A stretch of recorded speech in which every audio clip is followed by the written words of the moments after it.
talked about yesterday how the NFL have introduced new restrictions basically on players' right to free speech and democratic expression. This has been an area of attack which really does matter. It actually has national implications. It's not a college protest. And it's also been an attack on a group of people's rights to freely exercise their political concerns and speech that was spearheaded by the President of the United States. Here is a segment with Fox and Friends, the brain trust of the White House, and Brian Kilmeade actually was able to share the news with Trump himself, who was in Long Island yesterday, fear-mongering and lying about something else. And here's his breaking news answer.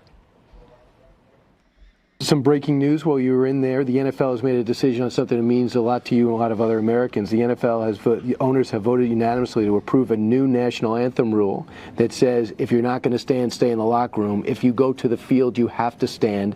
If you have a protest, your team's going to get fined. This is the first time you're hearing this. What's your reaction, Mr. President? Well, I think that's good. I don't think people should be staying in locker rooms, but still, I think it's good. You have to stand proudly for the national anthem. Well, you shouldn't be playing. You shouldn't be there. Maybe you shouldn't be in the country. You have to stand proudly for the national anthem.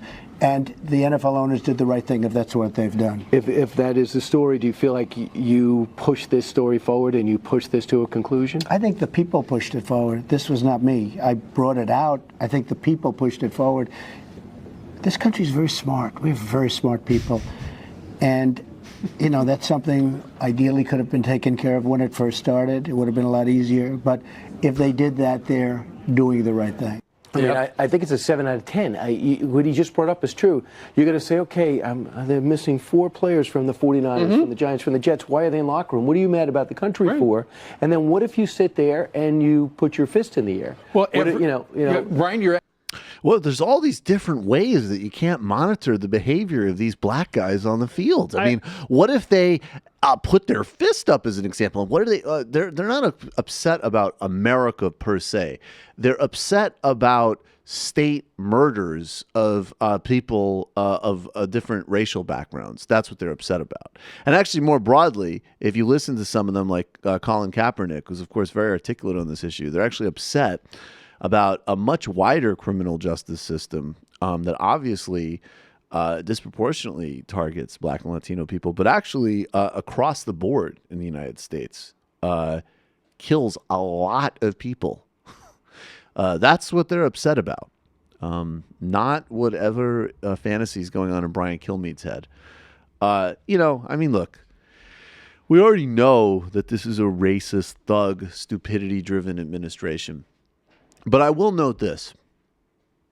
When he called MS-13 guys animals, and people made the point that introducing that rhetoric, even if only supposedly you're specifically talking about gang, when in reality people know that on a daily basis, ICE is terrorizing countless innocent people, both undocumented and documented people, on a racial basis, on an ethnic basis.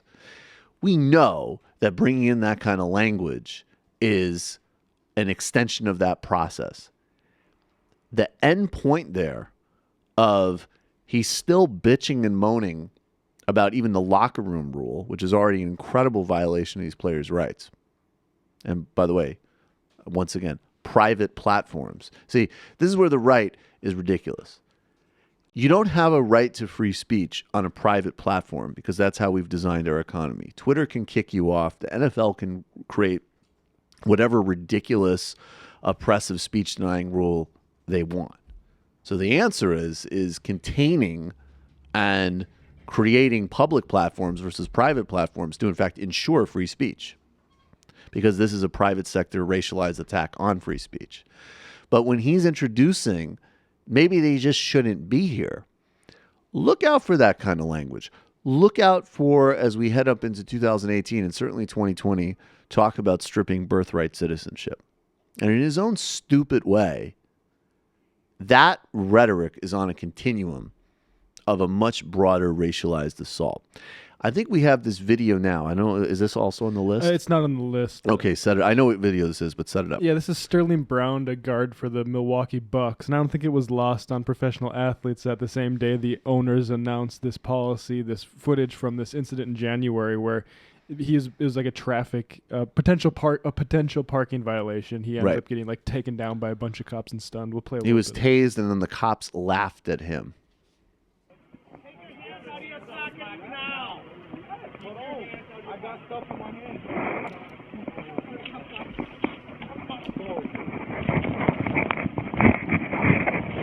Ground.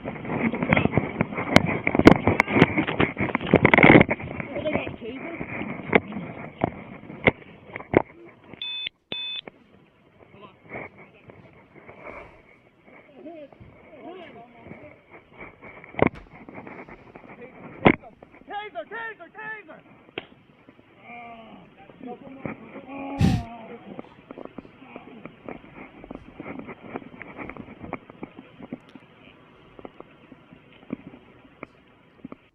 So that's what they're protesting.